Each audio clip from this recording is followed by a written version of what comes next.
Hi, St. Mary's friends. It's Miss Amelia here, and we are going to do story time for Children's Chapel this week. I have a special story for you about the Epiphany. It's kind of a funny word, isn't it? Epiphany. The Feast of the Epiphany is when we remember that the three wise men, arrived with gifts for baby Jesus. They had been studying the stars and listening to the prophets, and they traveled all the way from far, far away to find Jesus in Bethlehem. This story, Home by Another Way, is written by a priest whose name is Barbara Brown Taylor, and I think she tells the story of the wise men beautifully, so I'm going to share it with you now.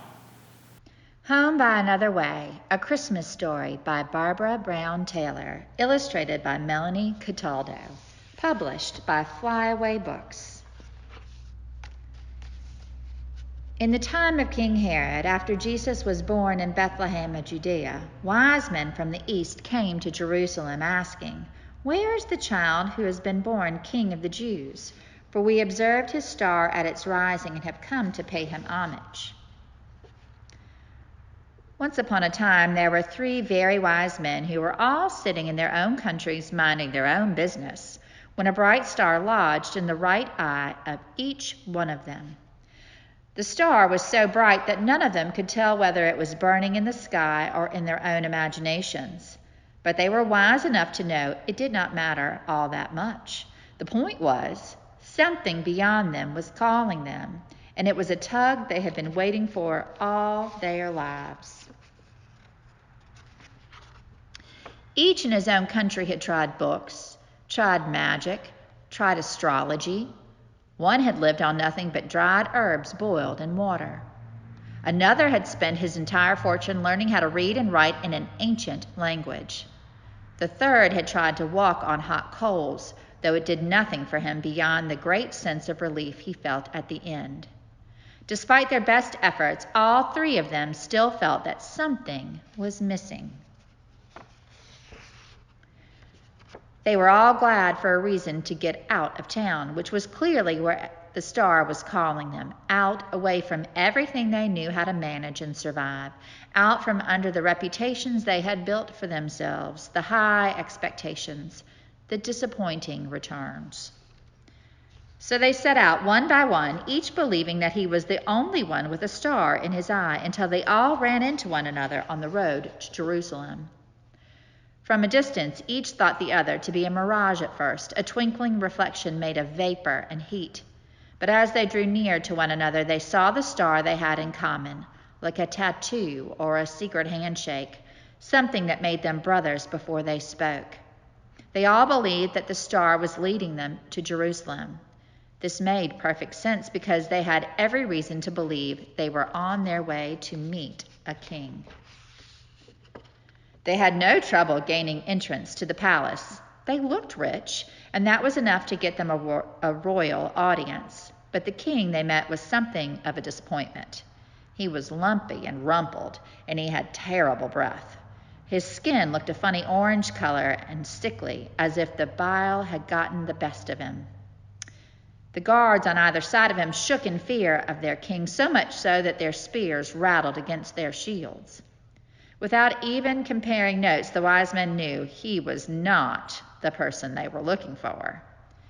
"Do you know of any other kings in the general area?" they asked him. He had been picking at his fingernails until then, letting them know how bored he was with them, but their question got his attention. He looked right at them for the first time. That was when he saw the star in each of their eyes. His own eyes grew perfectly round, like the eyes of a snake. The king asked the wise men if they would please excuse him for a moment, and then he stepped into his private chapel to confer with his clergy. They whipped out their old reference books, which smelled of mold, and told the king what he wanted to know. Yes, they said, there was something in the book of Micah about a new ruler for Israel, but nothing to get excited about. It was short. It had been there for a long time. It was unlikely that the men in the other room were fulfilling that prophecy. But sure, why not? Send the wise men to Bethlehem to check it out. to save the king a little money instead of doing his own research. So that was what the king did. He gargled, combed his hair, and went back to tell the wise men they should go to Bethlehem at once with his blessing, on one condition, that they come back and tell him who his successor was so that he could, send flowers to the new king. His breath smelled like pine sol when he said it, which made the wise men feel queasy. They knew something was not right. But once they were back out in the night air, they could see the star in the sky again, and it set their minds at rest. They followed it right to the doorway of a one-room house in Bethlehem. It was a perfectly nice place, modest but well-built, though not the kind of place where they had expected to find a king. A dog was sniffing the woodpile under the eaves in hopes of a mouse.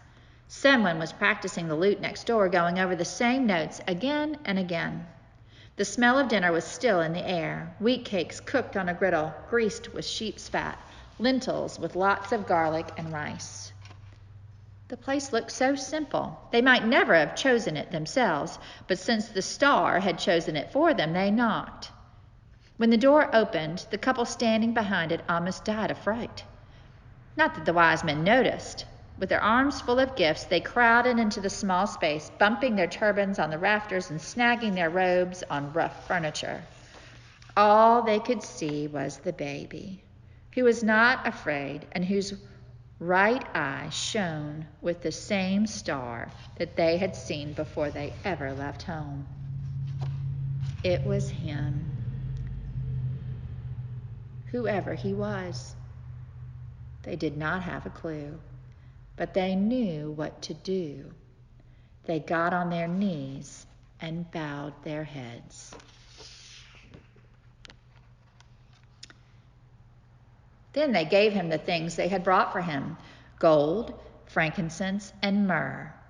All the wrong things they could see now, things he had no use for. They should have brought him goat's milk and a warm blanket or something shiny to hang above his crib. But how could they have guessed? The child's parents were gracious. They thanked the strangers for their expensive gifts and held them up for the baby to see.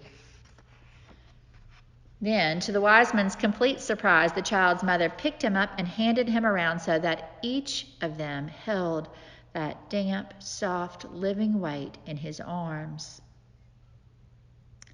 When they were finished admiring him, she took her baby back, nursed him, and put him to bed.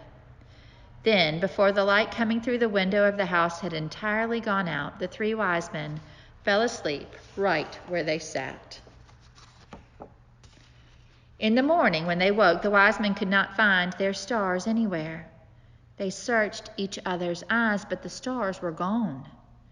Frantically, they looked in all the corners and under the chairs. The baby's mother even shook out his blankets, but still no stars. Soon the wise men calmed down and said, "Never mind, we do not need them anymore." They had found what they were looking for, something they could not lose. As much as they hated to, they added that they'd better be on their way home. They would not be going back through Jerusalem, they said. All three of them had woken from the same identical dream, warning them to steer clear of the city. If anyone in Jerusalem knew anything at all, they would be here instead of there. Besides, none of the wise men's old maps worked anymore. They would have to find a new way home. So the wise men picked up their packs, which were lighter than before, and they lined up in front of the baby to thank him for the gifts he had given them. "What in the world are you talking about?" the baby's mother said, laughing. "For the scent and weight and skin of a baby," said the first wise man, who had no interest in living on herbs anymore. "For this home and the love here," said the second wise man, who could not remember how to say it in the ancient language he had learned. "For a really great story," said the third wise man, who thought that telling it might do a lot more for him than walking on hot coals. Then the wise men walked outside, stretched, kissed the baby goodbye, and went home by another way. I hope you enjoyed that story about the wise men. It's really neat to think about them traveling and searching for the baby Jesus. And in this season of Epiphany, the season of light, all of us are searching to find Jesus in our lives, even when it is dark outside, which is what's happening in our lives right now. It's dark. It gets dark so early and it's so dark at night. But we have Jesus with us to light the way, and we have to look for that. And just like the wise men looked for that. So I hope you guys have a great week, and we miss you and we love you. And we can't wait to see you again soon.